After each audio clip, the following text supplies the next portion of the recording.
Hello दोस्तों, good evening, नमस्कार। मैं अमित कुमार पाल एक बार फिर से आपका स्वागत करता हूं माय विजन के ऑफिशियल यूट्यूब चैनल पर। और ज्योमेट्री की एक सीरीज चला रहे थे। इस बार मुझे मालूम है थोड़ा सा लेट हो गया है, बहुत लंबे समय के बाद मैं फिर से आपके सामने हूं। यहाँ पर पिछली बार जब लोगों ने सर्कल से रिलेटेड कुछ बातें आपसे की थी ना, तो आज उसी के आगे हम लोग बातचीत को आगे बढ़ाने जा रहे हैं अपने नए टॉपिक ट्राइंगल्स के साथ में। आज कुछ खास नहीं है इसमें, जो भी इसमें इंट्रोडक्शन है वो सारा इंट्रोडक्शन आपके सामने हम रख रहे हैं। ट्राइंगल्स का क्लासिफिकेशन, इनकी बेसिक प्रॉपर्टीज कौन कौन सी हैं और इनको किस तरह से इनके नामों के आधार पर हम पहचान सकते हैं और जान सकते हैं। आइए देखते हैं एक बार। सबसे पहले ट्राइंगल्स यानी त्रिभुज। देखिए, त्रिभुज जो होते हैं उसमें 6 पार्ट्स होते हैं, आपको मालूम है। 3 भुजाओं द्वारा परिबद्ध किया गया क्षेत्र एक त्रिभुज कहलाता है। The area bounded by 3 sides is called as triangle. तो 3 भुजाओं द्वारा परिबद्ध किया गया कोई भी क्षेत्र होगा उसको हम लोग त्रिभुज बोलेंगे। अब इसमें कुछ रेगुलरिटीज होती है। फॉर एग्जाम्पल, हम इनको अगर डिवाइड करना चाहें तो इनका डिविडेशन हम 2 तरह से कर सकते हैं। आप देख सकते हैं यहाँ मैंने लिखा हुआ है साइड बेस्ड और यहाँ मैंने लिखा हुआ है angle based. Side based triangles जो होते हैं वो 3 तरह के होते हैं और एंगल बेस्ड ट्राइंगल जो होते हैं वो अपने आप में 3 तरह के होते हैं। कुछ खास नहीं करना है आपको, कुछ अलग सा नहीं है। जैसा इनका नाम होगा हिंदी या इंग्लिश में, आप उसी से इनकी पहचान कर सकते हो कि एग्जैक्टली ये कहना क्या चाह रहा है। त्रिभुज का नाम जो है उसके आधार पर त्रिभुज के गुणधर्म, इनकी प्रॉपर्टी क्या होनी चाहिए, बेसिक प्रॉपर्टी मैं बताऊंगा। लेकिन उससे पहले आप एक बार ये समझ लें कि साइड बेस्ड ट्राइंगल, देखिए त्रिभुज की अगर हम लोग करें, 3 भुजाओं द्वारा परिबद्ध किया गया क्षेत्र है, एरिया बाउंडेड बाय 3 साइड। एक थॉरोली एक डायग्राम अगर बना लें इसका, तो कहीं पर भी अगर हम 3 भुजाओं द्वारा इस तरह से कुछ परिबद्ध करते हैं तो आप देख सकते हैं यहाँ पर इसके 6 पार्ट्स आपको दिखाई देंगे। मसलन अगर नाम हम लोग दे लेना इसका, तो ए बी सी। साइड्स की बात अगर करें तो साइड आ रही है ए बी सी और सी ए, और यहीं पर 3 इसके एंगल्स भी बन रहे हैं, एंगल ए, एंगल बी और एंगल सी। तो 6 पार्ट्स हैं इसके त्रिभुज के। अगर पार्ट्स देखे जाए तो 6 पार्ट्स हैं, 3 इसकी भुजाएं हैं और 3 इसके कोण हैं, 3 साइड्स एंड 3 एंगल्स। तो इसी हिसाब से त्रिभुज के पार्ट्स भी 6 होते हैं और त्रिभुज के टाइप्स भी 6 होते हैं। बहुत ही ध्यान से समझिएगा। साइड बेस्ड ट्राइंगल्स की बात हम लोग करते हैं और एंगल बेस्ड ट्राइंगल्स की बात हम लोग करते हैं।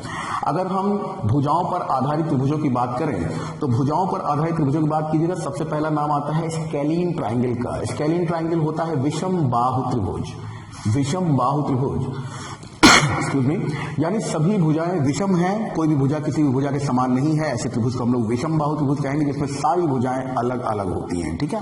दूसरे नंबर पे आप देख रहे हैं आइसोसेलेस ट्राइंगल, सम द्विबाहु त्रिभुज। ऐसा त्रिभुज जिसमें 2 भुजाएं एक समान हो, वही सम द्विबाहु त्रिभुज होगा। और बात करते हैं इक्विलेटरल ट्राइंगल, यानी समबाहु त्रिभुज, जिसमें सभी भुजाएं एक समान हो। ठीक है। इनका एक छोटा छोटा एग्जाम्पल जरा हमारे साथ में टैली करते चले जाइएगा। जैसे विषम बाहु त्रिभुज के बारे में अगर हम लोग बात करते हैं, फर्स्ट ट्राइंगल जो हमने लिया है उस पर अगर हम लोग एग्जांपल लेकर देखें तो पहले ट्राइंगल का एग्जांपल हम लोग इसी को बना लेता हूं मैं।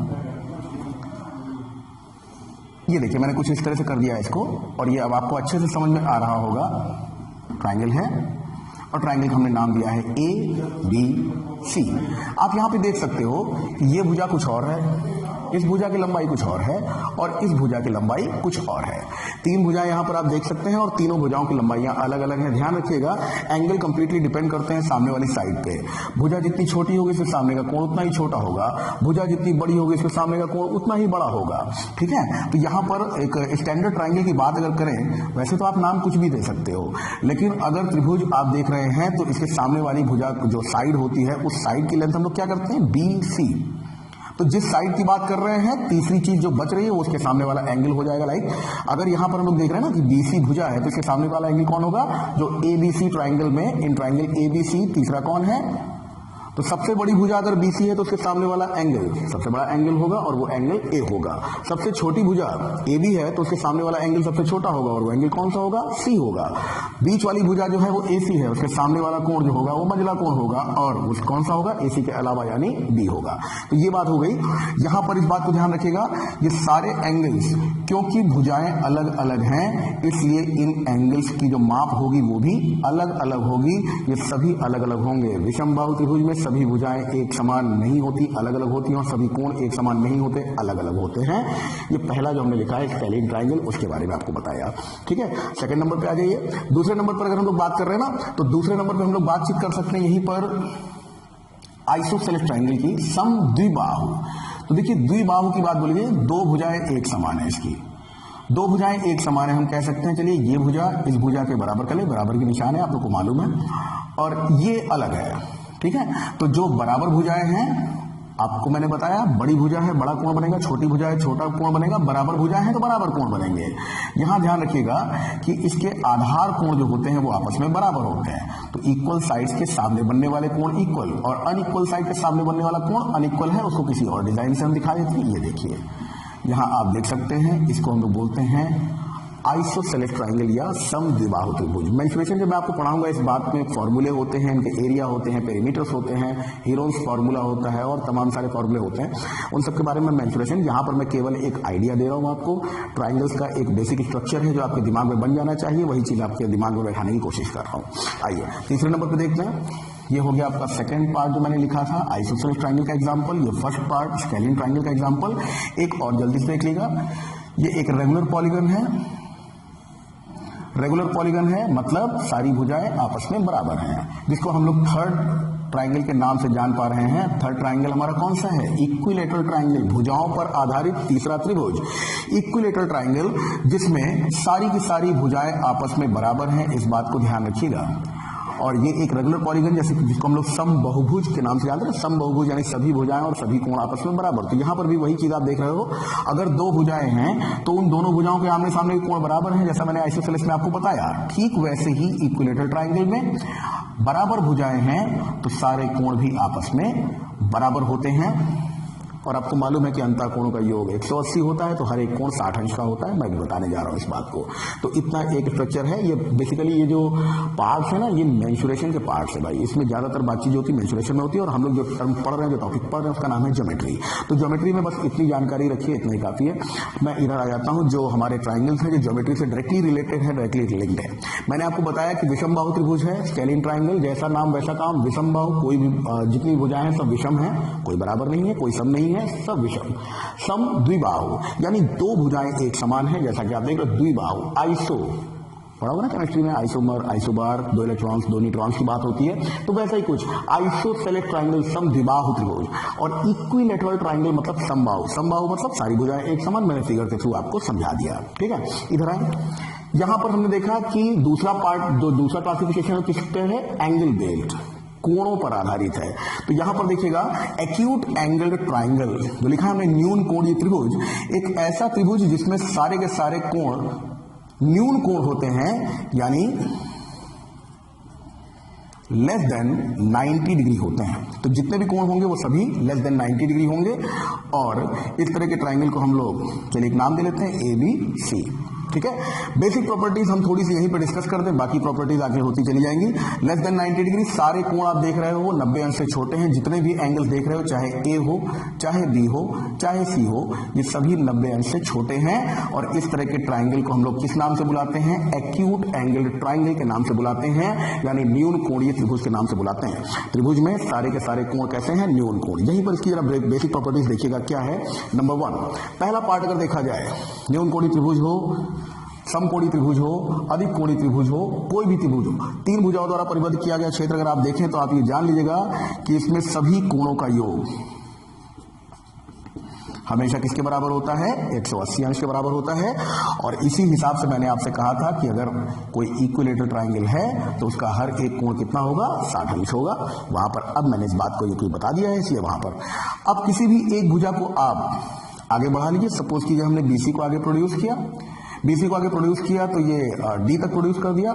यहां पर एक एंगल आपको दिखाई देगा जिसको हम लोग बहिष्कोण या एक्सटीरियर एंगल के नाम से जानते हैं ना, बहिष्कोण। तो जो बहिष्कोण होता है इसकी वैल्यू क्या होती है? देखिएगा, मैं लिख देता हूं सेकंड पार्ट, इस तरह से देखिएगा। Second part angle ACD, exterior angle लिख देता हूं इशारों में, समझिएगा इस चीज को। Exterior angle ACD will be equal to, बहिष्कोण बराबर होता है अपने अंतः विपरीत कोणों के योग के। Exterior angle is always equal to sum of its interior opposite angles. Interior C है, अपोजिट कौन से हैं? A और B है, यानी angle A plus angle B। दूसरी बात भी समझ में आ गई होगी। आगे की बात समझिएगा, बहुत ही इंपॉर्टेंट है, बहुत इंपॉर्टेंट है, बहुत ज्यादा इसका रोल है। लेकिन क्वेश्चन पूछे जाते हैं तो स्टूडेंट समझ ही नहीं पाते हैं क्वेश्चन आखिर पूछा क्या जा रहा है। इस चीज को ध्यान रखिएगा। इस पर इसके बिहाफ पर बहुत सारे क्वेश्चन पूछे जा चुके हैं। अभी रिसेंटली आपका जो TT का एग्जाम हुआ था उसमें भी एक क्वेश्चन आया था।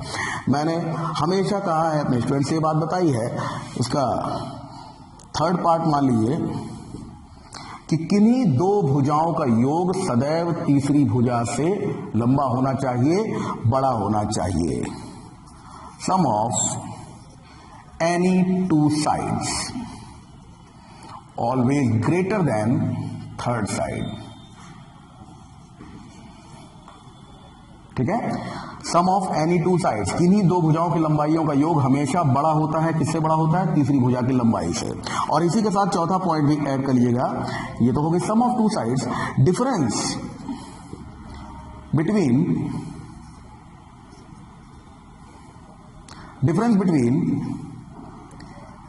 Any two sides is always lesser than the third side.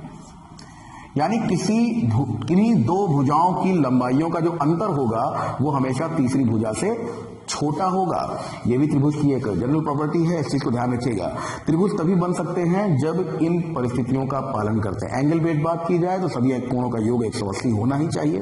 बहिष्ठ कोण का मान द्वंद्वता विपरीत कोणों के योग के बराबर होता है। ये रिजल्ट यहीं से निकला है और इन दोनों रिजल्ट को विशेष रूप से ध्यान दे लीजिएगा, क्योंकि इसके बिना त्रिभुज बना पाना संभव नहीं है। यही पूछा गया था क्वेश्चन की 3-4 नापे दे दी गई थी और बताया गया था इन मेजरमेंट्स पर कितने ट्राइंगल्स बनाए जा सकते हैं। केवल एक ट्राइंगल बन पा रहा था क्योंकि इन कंडीशंस को फॉलो करने के लिए केवल एक ही ऐसी नाप थी जो इस पूरे क्राइटेरिया को सेटिस्फाई कर रही थी। ठीक है, तो ये हो गया, हमने कुछ प्रॉपर्टीज देख ली यहां पर ट्राइंगल के तरीके देख लीजिए। दूसरे नंबर पे आता है राइट एंगल ट्राइंगल। जैसा नाम वैसा काम। एक्यूट एंगल ट्राइंगल, जैसा नाम वैसा काम। ऑब्ट्यूज एंगल ट्राइंगल, जैसा नाम वैसा काम।